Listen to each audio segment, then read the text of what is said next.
नमस्कार दर्शक बंधु जय जगन्नाथ।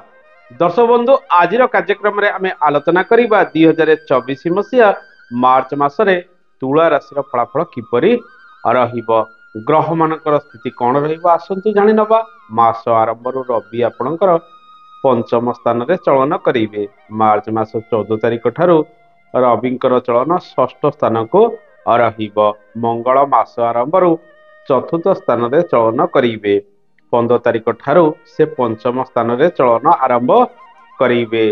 बुध मास आरंभ पंचम रे चलन करेंगे। 7 तारिख ठारू से षष्ठ स्थान रे चलन आरंभ करेंगे। शुक्र मास आरंभ चतुर्थ रे चलन करेंगे एवं 7 तारिख ठारू से पंचम स्थान रे चलन आरंभ करेंगे। अन्य जो ग्रह माने रहिले शनिदेव मास सारा पंचम रे चलन करेंगे।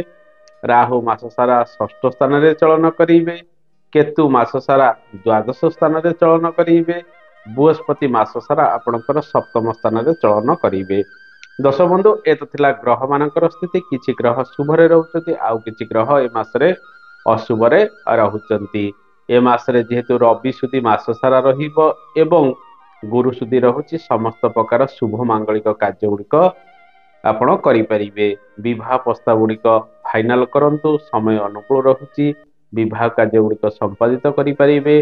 फगुण मास किछि दिन भोग होतिबारु गृहारंभ करिया पई मासटी अनुकूल मध्य रहिबो।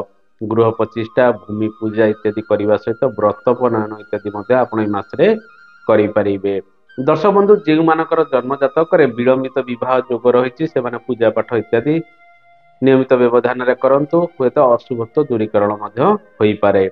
आसंतु जानिबा दर्शक बंधु ए मासरे स्वास्थ्यर स्थिति किपरि रहिबो। मंगल चतुर्थ पंचम रे रहिबे। पंचम भाव में शनि रवि मंगलंकर जोग मध्य रहिबो। तेणु ए मासरे आपण छाती पेटरे समस्या भोग करी पारंती। खाइबा पीबारे नियंत्रण रखिबे। जो मानकर हृदरोग रही पेट संबंधित रोग रही से माने ए मासरे डाक्तरंकर परामर्श करिबा आवश्यक।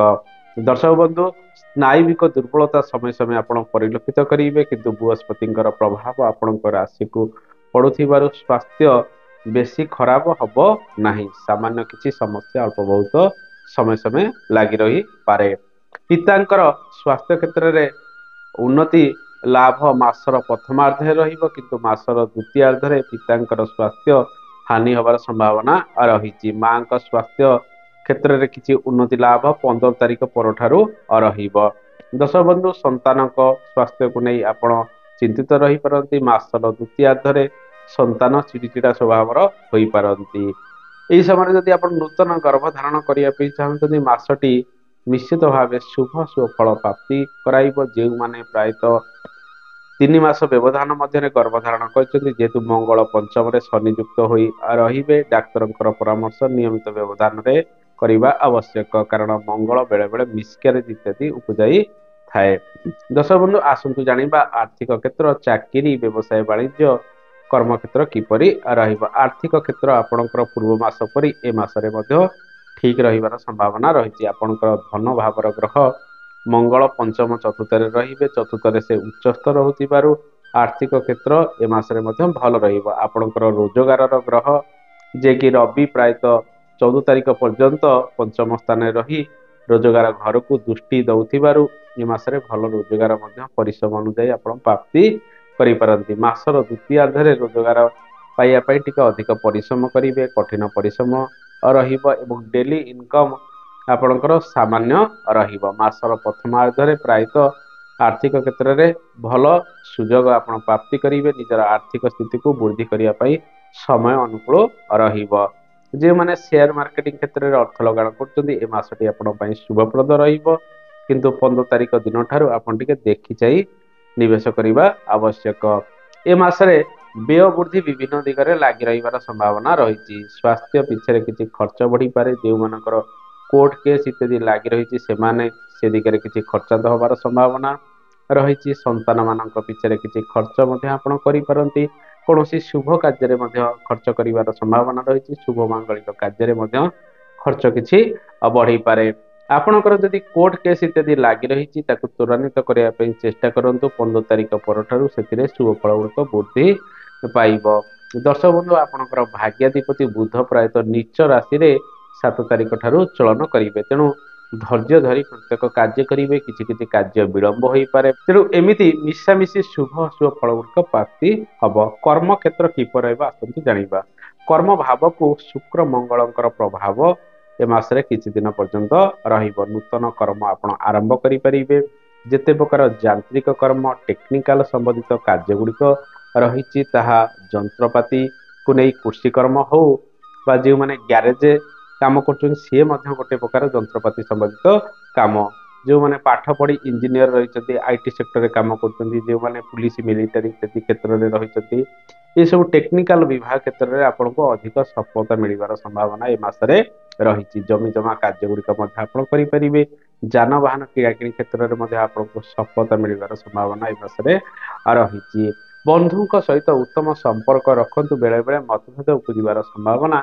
15 तारिख मध्य रही आपण नुआ कर्म करने ए मासरे चेष्टा करूँ मासटी अनुकूल रही सरकारी चाकरी बाकरी क्षेत्र में किसी सुजोग प्राप्ति हम मासर द्वितीयार्धे रवि षष्ठ स्थान में चलन कर नुआ कम समयटी अनुकूल राजनीति क्षेत्र में आपण को मिशामिशी सफलता प्राप्ति होबार जोग रही जनता सहयोग आपण को ए मासरे मिलवार संभावना रही दर्शक बंधु व्यवसाय वाणिज्यर स्थिति किपर आसतु जाना सप्तमाधिपति मंगल चतुर्थ पंचम स्थान में चलन कर सप्तम बृहस्पति स्थिति रही कारोबार क्षेत्र में उन्नति लाभ हम नुआ व्यवसाय वाणिज्य आप आरंभ करेंगे पार्टनरशिप रे किसी नूतन कार्य कर संभावना रही ऋण अधिक नियंतु ना ऋण परिशोध करने चेष्टा करूँ दूर स्थान को यात्रा करी आपण नूतन कार्य गुड़िक आरंभ करिपारंती बृहस्पति प्रभाव संपूर्ण रूपे तृतीय स्थान को रहुतिबारु गमनागमन करने छोट मोट स्थान को यात्रा करने दिगरे आपण को अधिक शुभ फल गुड़िक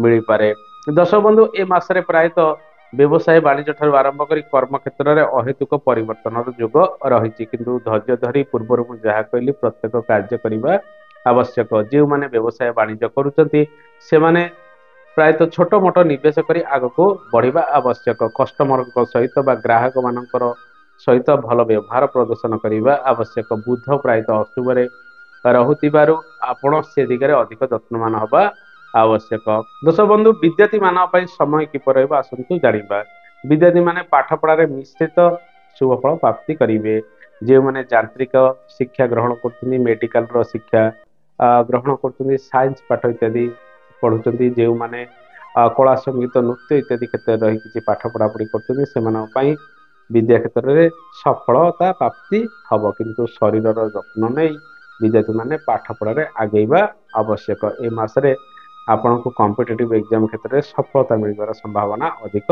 रही तेणु परिश्रम नित्य दिन करंतु दर्शक बंधु आसंतु जानिबा दाम्पत्य जीवन पारिवारिक जीवन लव लाइफ स्थिति किपरि रहिबो दाम्पत्य जीवन में सुख समृद्धि धीरे धीरे वृद्धि पाइबो परस्पर मध्य भल पाइबा वृद्धि पाइबार संभावना रही सामान्य जीवन साथी स्वास्थ्य को नहीं चिंतित रहिबे अन्यथा प्रायतः ए मासरे सुख किछि भोग करि पारंती जीवन साथी सहित अति निबिड़ता संपर्क धीरे धीरे बढ़िबार संभावना रही सप्तम बृहस्पति चलन रहुतिबारु एही समय घर को जदि विवाह प्रस्ताव आसुची फाइनाल करने चेष्टा करंतु दर्शक बंधु पारिवारिक जीवन जो देखा मासर प्रथमार्धे पारिवारिक चाप टिके अधिक रहिबो मनमालिन्य हो पारे घर किसी सदस्य सहित किंतु मासर द्वितीयार्धे से सब समस्या धीरे धीरे हटि जीवार संभावना रही घर परिवार सहित आपण एकाठी रही विभिन्न कार्य गुड़िक करेंगे नूतन जमी इत्यादि जदि किणाकिणी करने चाहते समय अनुकूल रहिबो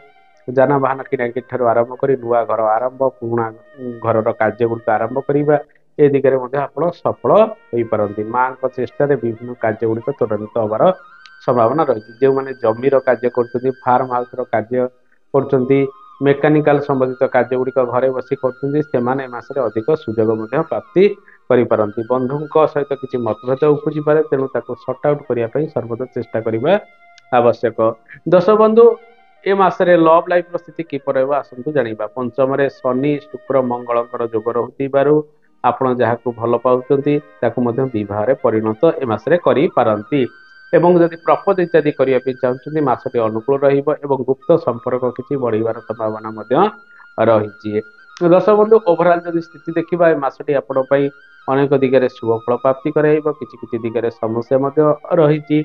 ଦୂର ସ୍ଥାନକୁ ଯଦି ଯାତ୍ରା କରିବା ପାଇଁ ଚାହୁଁଛନ୍ତି 7 ତାରିଖ ଠାରୁ ଟିକେ ସମସ୍ୟା ରହିଛି, ଦେହପାର ଯତ୍ନ ନିଅନ୍ତୁ। ସମସ୍ୟା ଦେଇ ଆପଣ ବିଦେଶରେ ମଧ୍ୟ ଗତି କରିପାରନ୍ତି, ତେଣୁ ଏ ମାସଟି ସେତେ ଅନୁକୂଳ ସାବ୍ୟସ୍ତ ହବ ନାହିଁ ଦୂର ସ୍ଥାନକୁ ଯାତ୍ରା କରିବା ପାଇଁ। ଛୋଟ ମୋଟ ସ୍ଥାନକୁ ଆପଣ ଯାତ୍ରା କରିପାରିବେ। ଦର୍ଶକ ବନ୍ଧୁ ଆସନ୍ତୁ ଜାଣିବା ଏ ମାସରେ କେଉଁ କେଉଁ ପ୍ରତିକାର କରିବେ। ଏ ମାସରେ ଅନେକ ପ୍ରତିକାର ଆପଣ କରିପାରନ୍ତି। ବିଶେଷ କରି ରାହୁ ଯୁକ୍ତ ରବି ରହୁଥିବାରୁ ସୂର୍ଯ୍ୟ ନମସ୍କାର କରନ୍ତୁ, ଆଦିତ୍ୟ ହୃଦୟ ସୂକ୍ତମ୍ ପ୍ରତ୍ୟେକ ଦିନ ପାଠ କରନ୍ତୁ ଏବଂ ମଙ୍ଗଳ ପଞ୍ଚମରେ ରହୁଥିବାରୁ ଆପଣ ନିୟମିତ ବ୍ୟବଧାନରେ ପ୍ରାୟତଃ ସୁନ୍ଦରାକାଣ୍ଡ ଇତ୍ୟାଦି ପାଠ କରିବା ସହିତ ହନୁମାନ ଚାଳିଶା ପାଠ କରନ୍ତୁ ଏବଂ କୁକୁର, କାଉ, ମଇଁଷି ଇତ୍ୟାଦିକୁ ପ୍ରତ୍ୟେକ ଦିନ ଭୋଜନ ଦିଅନ୍ତୁ, ଅଶୁଭତ୍ୱ ଦୂରୀକରଣ ହବ। ଦର୍ଶକ ବନ୍ଧୁ ଏ ତ ଥିଲା ରାଶିଫଳର କାର୍ଯ୍ୟକ୍ରମ ତୁଳା ରାଶିକୁ ନେଇ। ଆଶା କରେ ଏ କାର୍ଯ୍ୟକ୍ରମଟି ଆପଣଙ୍କୁ ଭଲ ଲାଗିଥିବ। କାର୍ଯ୍ୟକ୍ରମ ସମ୍ପର୍କରେ ମତାମତ ଦେବେ। ପୁଣି ଆଗାମୀ ଅଧ୍ୟାୟରେ ଆପଣଙ୍କ ସହିତ ଦେଖାହବ। ରହୁଛି, ଜୟ ଜଗନ୍ନାଥ, ଧନ୍ୟବାଦ।